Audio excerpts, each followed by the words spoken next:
Hi, I'm Dave from Ride 615, and welcome to the Ride On Network. The number one question that I was asked in the bike shop behind what size bike is right for my kid was, what is the difference between a $600 bike and an $8,000 bike? And you got two bikes, two road bikes sitting side by side. You got a couple mountain bikes sitting side by side, but they look a little bit different. What's the difference? Technically, I guess that's two questions, but that's what we're going to cover today. I call it Bike Purchasing 101. So, what drives up the price of a bike? And this can be a road bike, a mountain bike, recreational bike, it doesn't matter. Three things will drive up the price of a bike. First, the components. What I mean by the components are anything on the bike other than the frame. So there's the component group, which we'll call the cranks, the derailleur, the cassette, the rear derailleur, and the shifters. It might also include the handlebars. It might include the wheels, depending, are they aluminum, are they carbon, the seat post.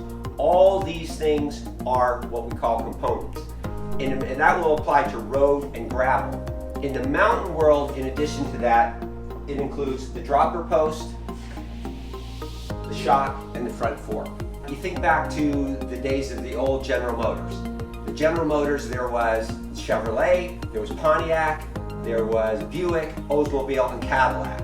All were very good cars, but everyone, as you went up the thing, they were priced a little bit different. That's the same way. SRAM, Shimano, RockShox, Fox, all have family of products, and as you go up, it increases the price. Specifically, as you go up in price, what you get is better quality. You get the springs and ratchets inside are better, so they shift a little bit better, and some of them will have functionality differences. So each time you take the same bike frame, you put one family of components on there, you upgrade to the next, or you move up to the next family of components, it drives the price up. And as I said before, it's road bikes, it's gravel bikes, it's recreational bikes, it's mountain bikes, it doesn't matter. All right, the other thing, the second thing that will drive up the price, specifically on road bikes and gravel bikes, is the frame material. So you're going to start with an aluminum frame. You're going to then move to an aluminum frame with a composite fork. Then you're going to move to an all composite, like these two bikes here, all composite frame and fork. And then, believe it or not, there's one step higher, which is a higher grade of carbon. And each time the components and the frame material or any combination thereof changes, the price goes up. Applicable to some level on the mountain bike. On the mountain bike, the main difference though is that it goes from aluminum to carbon to the higher grade of carbon. You're not going to get an aluminum frame with a carbon fork. The last thing that will drive up the price is, and yes, I've got to say it, is the brand name. If you think of the main brands, Trek, Specialized, Cannondale, and Giant, for the most part, at certain price points, they all have different bikes, and they can talk about which one is a little bit better than the other. But it's kind of like a taste great, less filling discussion. But when you get into certain boutique brands of road bikes and mountain bikes, you will pay a little bit for that name. In the bike shop, we carried one particular boutique brand along with Giant. That boutique brand, comparably equipped, was about $3,000 more. So now the other question that was asked is, two road bikes sitting side by side, what's the difference?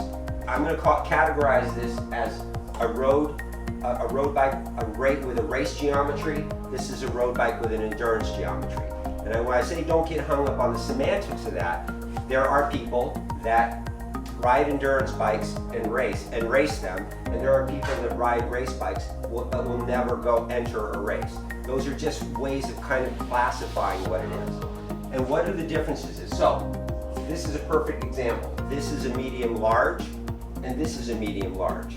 So the same size bikes, but the geometries of these bikes and the actual makeup of these bikes are different.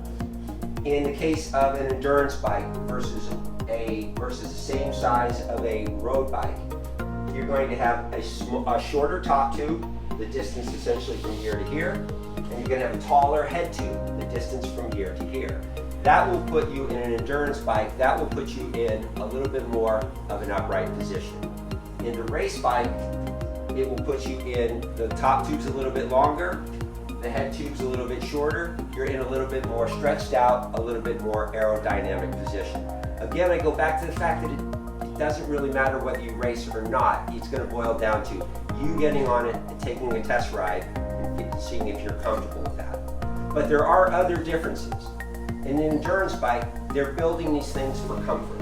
So what can we do what the manufacturers are seeking, what can I do to make this bike a little bit more comfortable to ride? The geometry is one thing, but the other thing are features that are built into it to absorb road vibration. So they might change the rear triangle here. Giant uses a specific type of handlebars and a specific type of seat post. Trek has an their ISO speed that has little flex points in it. It's all designed that if you're on an endurance bike and you're riding for 100 miles, what is going to do best to absorb that road vibration? In the case of a race bike, it's almost completely the opposite. They're saying, what can I do to make this bike as stiff as possible? And the reason they want it stiff as possible is you don't know this, or you don't notice it necessarily, but when you're on a bike and you step on the pedals, it flexes, it flexes. The wheels flex, the frame flexes. And every time that flexes, that means when you step on the pedals, energy is being lost and it's not going forward. In the case of a race bike, they are doing everything possible to the rear triangle, to the seat post, to the bottom bracket, to the makeup of the carbon material, to make that as stiff as possible so that the transfer of power happens when you step on the pedal, the bike is moving forward. Those are the two big differences.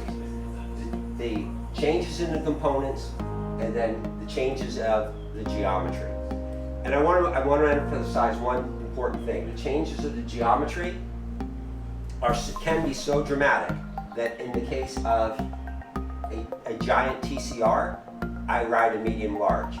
In the case of a giant Defy, their endurance bike, I would ride a large. An endurance bike or a race bike is not any more or less expensive. The brands will comparably equip an endurance bike and a road bike with the same components, so that they'll come in roughly at the same price, and the price will jump up accordingly. So you will find a $2,400 endurance bike and a $2,400 race bike. You'll find a $5,000 endurance bike that will have electronic shifting and carbon wheels. You'll find the same thing comparably equipped in an endurance bike. Now, this is my cyclocross bike. This is my gravel bike. I just wanted to show this because essentially the same rules apply. The things that are going to drive up the price are, again, the components that go on it, handlebars, group set, wheel set. Every time that goes up in the family, the price goes up a little bit.